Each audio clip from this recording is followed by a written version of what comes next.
So yun mga kabatang yun at magandang gabi sa inyong lahat yan at ako'y napatambay dito at medyo malamig na ngayon mga kabatang. So yun mga kabatang, panibagong araw at may reaction video na naman dito kay Inoue. So yun mga kabatang, bali si Inoue po ay pumirma na ng mega contract dito sa Riyadh season. So yun mga kabatang, yung Riyadh season pong ito ay isa pong endorsement. Ito po isang produkto na i-endorse po ni Inoue. Ito po isang endorsement in sponsorship na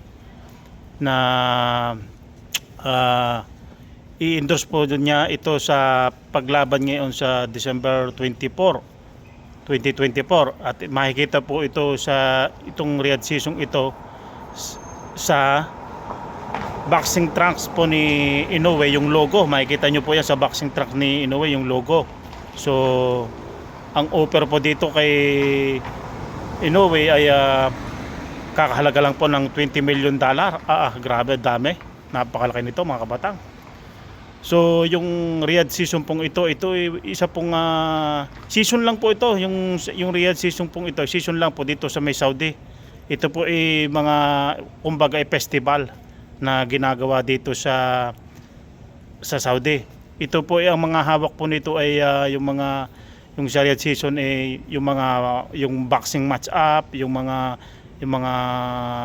sports, yung mga concert, yung mga wrestling baga, yung mga kabatang.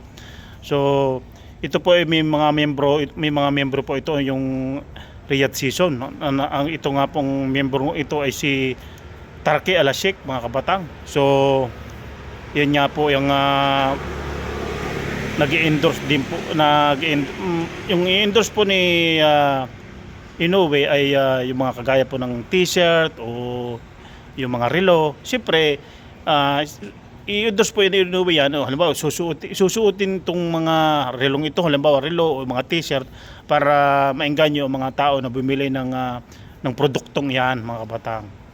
So yun nga po yung Riyadh season pong iyan ay membro po si Tarki Al-Sheikh at yung sabi ko nga po mga kabatang yung mga fantasy match up po na fantasy match up ang yung kaya pong ikasan ng Riyadh season iyan membro po si Tarki Al-Sheikh ay pwede pong ikasayan kagaya po ng sinasabi ko ng previous na reaksyon ko na yung nag-aalit po si Tarki Al-Sheikh o nagreklamo si Tarki Al-Sheikh doon sa JBC at diyan sa Japan at bakit nga po yung 6 na buwan na dapat 6 na buwan lang ang bangkay Casimero ginawang 1 taon.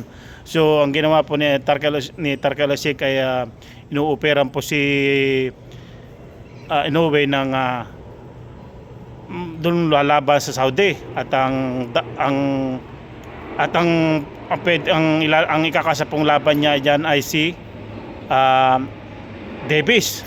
So bago po makalaban si Davis mga kabatang ay yun nga po ay dadaan muna siya sa kamay ni Casimero at pagkatapos dumaan sa kamay ni Casimero, kung natalo niya si Casimero ay lalaban niya si Pitbull at kung natalo niya si Pitbull ay ikakasa ngayon ang Inoue versus Davis.